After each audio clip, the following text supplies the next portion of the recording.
Inyo ang Panginoon. So tayo po ngayon ay nasa ikawalong araw ng ating paghahanda. Unang araw, ang patutuo ni Juan Bautista at ang patutuo ni Jesucristo dahil ginagawa niya ang pinagagawa ng Ama. Pangalawa ay ang pagliligtas ng Diyos sa buong lahi. Pangatlo, ang kahalagahan ng pagtugon ni San Jose, katulad ng pagtugon ng mahal na Birhen Maria. Pang-apat ay ang panalangin ni Zacarias na tinugon ng Diyos sa panahon ayon sa panahon ng Diyos. Pang-lima ay ang maging tagapagdala ng mabuting balita. Pang-anim, yung mabuting balitang tinanggap natin ay dapat na maging humantong sa aktibong pagkilos na magbibigay ng produktibong pagkilos at magkilos ng nagpapahayag ng kawang-gawa. At kahapon ay binigyan natin ng pansin yung pagpapahalaga natin sa kasalukuyang panahon na ipinagkakaloob ng Diyos sa bawat isa sa atin. At nawa katulad ni Maria, yung panahon na yan ay katulad ng ginawa niya, nagmamadali siya tumahak sa kaburulan ng Judea. Ngayon po, bahagi nino, ay yung Ebanghelyo ginamit din natin ay yung Ebanghelyo ginamit na natin sa loob ng pangatlong araw. Bahagi yun. Pero ang pagkinilayan natin ngayon ay yung pinagpala. Pinagpala ka sa babaeng lahat at pinagpala naman ang iyong anak na si Jesus. Bahagi yung na dinadasal natin sa ating tinatawag na Aba Ginoong Maria. Hail Mary, pagpapala ng Diyos.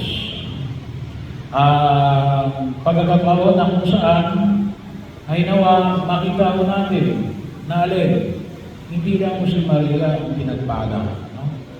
Pero pinagpala siya. Bakit siya pinagpala? Sapagkat dala-dala niya si Jesus. Hindi lamang sa Espiritu, ngunit sa katawan. Naging tahanan sa ni Jesus sa loob ng siyam na buwan. Bahagi ho na kung saan ay nagdulot ng kasiyahan kay Elizabeth at kay Juan Bautista. Pagkakataon, napakahalaga po yung biyaya na pinagkaloob ng Diyos. At hindi lang ako tutusin yung pagpapala na ito kay Maria. Pero unang pinakinabangan ni Maria sapagkat siya yung unang tumanggap kay Jesus. Kaya sinasabi na bukod kang pinagpala sa babaeng lahat. Pero hindi lang si Maria ang pinagpala. Tayo lahat ay pinagpala ng Diyos. At huwag natin kalimutan na una higit sa lahat pinagpala ngayon ng Diyos. Na kung sa atin ay sa biyaya na palagi natin binibigyan ng din. At tutusin ko, yan ay ina-amplify namin sa pasimula ng banal na pagdiriwang ng misa. Kaya kalimutan binabanggit ko bilang mga anak ng Diyos, tayo ay pinapaspasan sa biyaya ng sakramento ng binyag. Tayo ay pinagpapala ng Diyos. Bakit? Kasi ang Diyos ay ang Diyos na mapagpala. Hindi daw ang ibig sabihin ng salita John. Kasi yung Ebanghelyo kung para bukas, sa 8 araw, tayo sinasalig ko tayo ngayon, kaya hindi natin magamit ng ibang periodo. Pero yun ay alin, anong ibig sabihin ng pangalan ng Diyos? Ang Diyos ay mapagpala. O ang Diyos ay maganda ang loob. God's graciousness. Ang Diyos na puno ng grasya. Kaya bahagi yun. Pero tayo, pinagpala rin tayo ng Diyos. Hindi lang si Maria. Nauna lang siya. Kasi siya ang unang tumanggap kay Jesus. Pero tayo, pinagpala rin ng Diyos. Huwag natin kalimutan, pinagpala tayo ng Diyos. At yun po na nga yung unang sanang tumatak sa ating utak at sa ating puso. Pinagpala ka ng Diyos. Mahal ka ng Diyos. Isang biyaya na kung tutusin ay makita natin kung minsan ang pumapatak sa isip natin, ang galing sa iyo ang Diyos. Hindi ho. Tayo ay pinagpapala ng Diyos. Huwag natin kalimutan yun. Yun yung ating pasimula sa pagkaan natin sa daigdig na ito bilang mga tumanggap kay Jesus sa biyaya ng sakramento ng binyag. Ano yung mga pwede natin pag-ilos? Count your blessings. Tayo ay magbilang ng mga pagpapala ng Diyos. Bahagi yun. Kung minsan madali natin maalala yung mga bagay na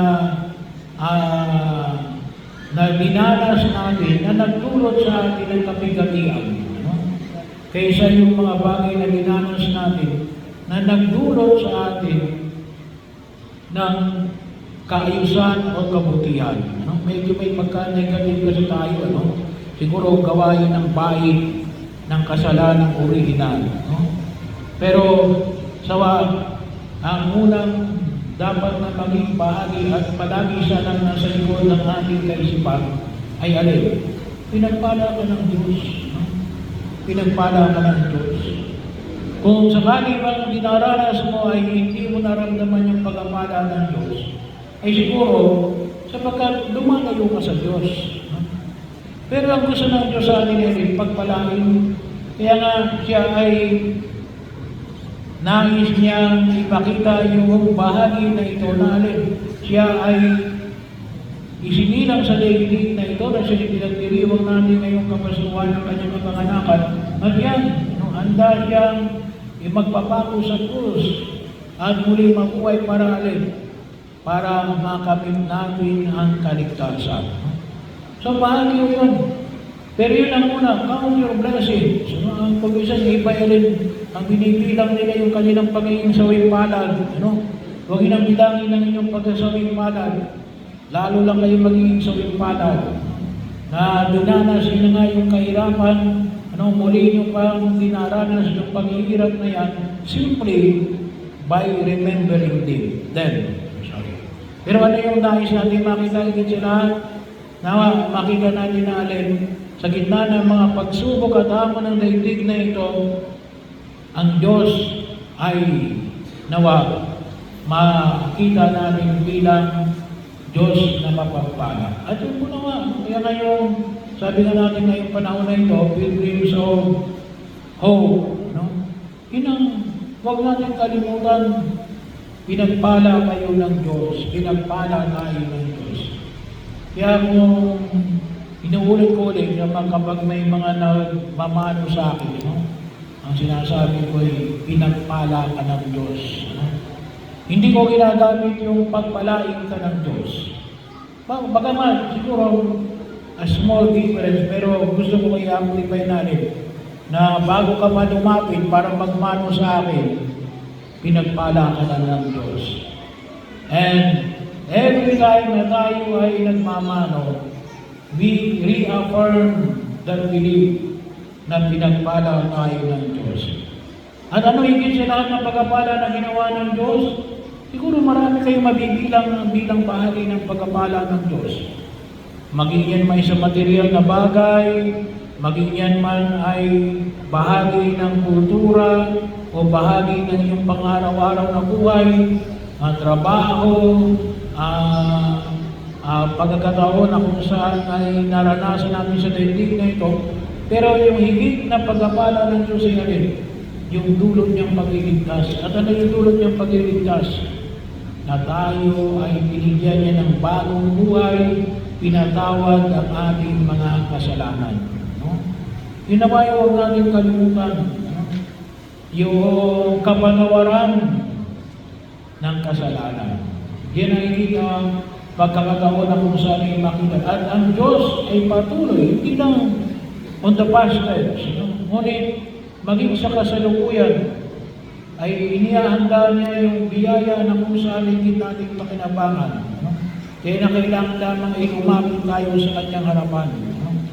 Pero yun ang isang bahagi no? Yung awa ng Diyos sa bawat isa sa atin na handa niyang bigay sa atin ang kanyang kapatawaran sa ating mga pagkukulang at kahinaan.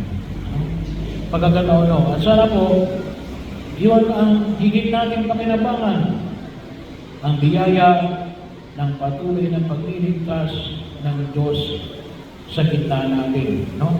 As yun ang maging lakas natin. Ano? Alam niyo, isa sa mga pamamaraan ng demonyo yan. Wala ka ng pag-asa. Ano? Hindi ka na mapapatawad sa iyong mga nagawang kasalanan. Yun ang kalimitan. Kaya ikaw ay kalunos-lunos na ang ang katatayuan. Hindi, no? Kung inyong maalala, sinabi rin ni Elizabeth, anong sabi ni Elizabeth? Inalis ng Diyos ang ating kadustahan. Ano? Pero yun, no? Yun sana yung mabigyan natin ng higit na pagkilala. Pinagpala ka ng Diyos at nais ng Diyos na palagi kang pagpalagi. Kaya nga, sana rin makita natin yung kahalagahan ng 8 pagpapala, 8 Beatitudes. No? Yun po yung sana maging pamantayan natin sa bagong lipan. Yung 8 pagpapala, no? Pinapaalala sa inyo, mapapalad. Kasi yun ang langit. No? Yun ang langit. Ang langit ay alin, lugar ng mga pinagpala ng Diyos. At tayo lahat ay idinalag talaga ng Diyos mula nung tayo bininyagan para sa langit. No? At yun ang biyaya na ipinagkakaloob sa atin ng sakramento ng binyag. No? At sana, magpaalala sa atin yun, no? Na ang Diyos natin ay ang Diyos na puno ng pagpapala at pagbabasbas.